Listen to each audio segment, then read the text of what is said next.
सीता बियाही राम जी घर के लवटले हो। आई के दुआरिया धैले खा। सीता बियाही राम जी घर के लवटले हो। आई के दुआरी धैले खा। घर में से निकलेली माता कौशल्या माता। कैसन बाबू तोर ससुरा। घर में से निकलेली माता कौशल्या माता। कैसन बाबू तोर ससुरा। ससुर के गुनाया माँ के तना बखानी। सासु गंगा जल पानी। ससुर के गुनाया माँ के तना बखानी हो। सासु गंगा जल पानी। साली से सरहजया माँ बहुते प्यारी हो। बड़ा नीक बड़े ससुरारी। साली से सरहजया माँ बहुते प्यारी हो। बड़ा नीक बड़े ससुरार। 9 महीना बाबू कोखिया में रखनी हो।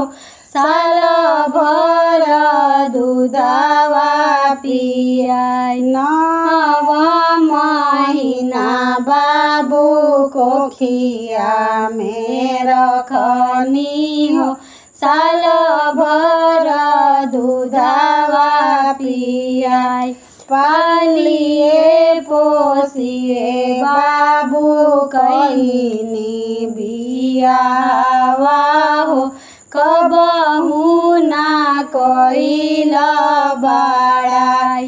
पालिए पोसिए बाबू कईनी बियावा हो। कबहू ना कइल बड़ाई। एक ही रात बाबू गइल ससुररिया हो। सासु के करेल बड़ाई। एक ही रात बाबू गइल ससुररिया हो। सासु के करेल बड़ाई। राम दोहाइया माँ कृष्णा दोहाई हो। अब ना जाई ससुरारी। राम दोहाइया माँ कृष्णा दोहाई हो। अब ना जाई ससुरार। राम दोहाई बाबू कृष्णा दोहाई हो। नीति उठी जइह ससुरारी।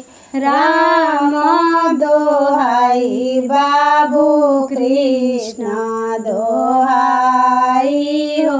नीति उठी जइह ससुरारी।